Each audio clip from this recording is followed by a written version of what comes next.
All right, let's talk about cars. Because right now, there's a massive revolution happening, not with the engine, but with the software inside. Our cars are getting unbelievably smart and connected, which is awesome.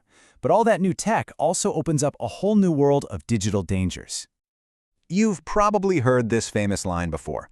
Way back in 2011, the investor Mark Andreessen said that software would basically disrupt and take over every major industry. And boy, was he right. After completely changing everything from how we watch movies to how we bank, that software wave is now crashing right into the auto industry.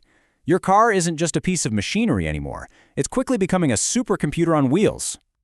So what does that actually mean? Well, it means we're entering a brand new era. The era of the software-defined vehicle, or what everyone's calling the SDV. So an SDV is basically a car where the software is in the driver's seat, so to speak. It's the software that defines what the car can do, not just the hardware it was built with. This is a total game changer because it means the car you buy today isn't fixed. It can get updates and new features for years to come. Now, to make all this happen, car makers had to completely rethink the electronic guts of the car. Let's take a look at just how much things have changed. Okay, so take a look at this. On the left, you've got the old way, the distributed model. And it's a mess, right? It's like a tangled web of over 100 separate little mini-computers. They're called ECUs, and each one does just one little job, like controlling the windows or the brakes. But now, look to the right. That's the new zonal architecture. It's so much cleaner.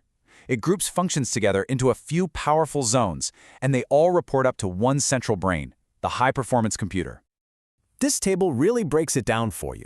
We're shifting from more than 100 little computers to just a handful of really powerful ones. The way they talk to each other is going from a slow, old-school connection to super-fast automotive Ethernet. But the real kicker is that last row, updates.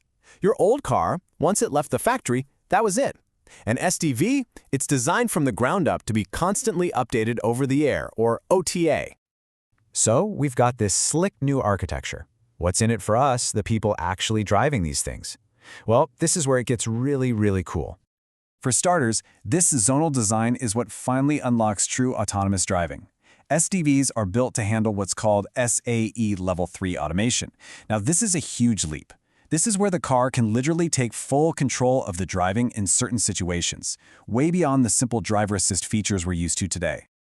And the possibilities are just enormous. We're talking about way smarter driver assistance, infotainment systems that learn what you like, and connected services that can, find you a parking spot and pay for it automatically.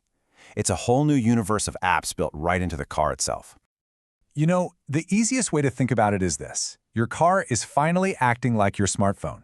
You go to bed, and overnight it gets a software update that can fix bugs, make it drive better, or even add brand new features you didn't have when you drove it off the lot. And you knew there was a but coming, right?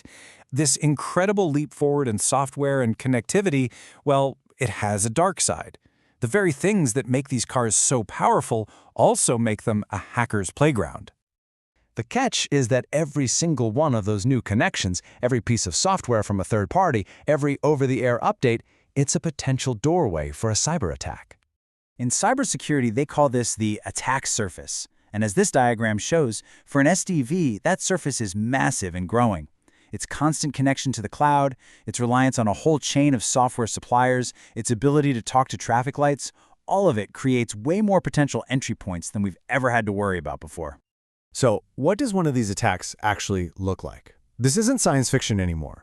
Let's break down how a hacker could actually get into a smart car. See, an attack isn't just one random act. It follows a path. A hacker finds a way for the attack to spread. They pick a target component in the car or the cloud. They exploit an entry point like a Bluetooth connection or an update, and then they cause an impact. And that can affect anything from your personal data to the car's brakes.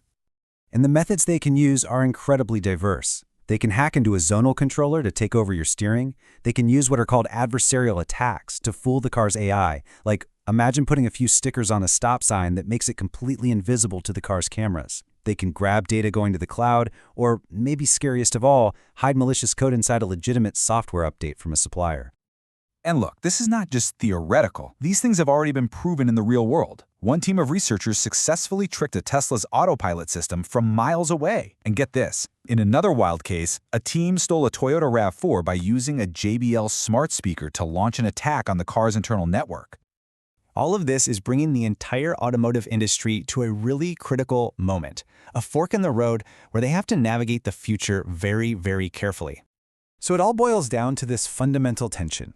On one hand, you have the amazing promise of software-defined vehicles, cars that are safer, more efficient, and always getting better. But on the other hand, you have the peril, a giant connected digital system that is wide open to all kinds of new attacks. The challenge for car makers today isn't just about building a better engine or a stronger frame anymore.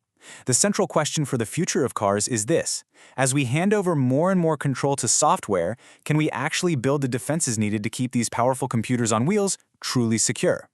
That's the road we're all on now.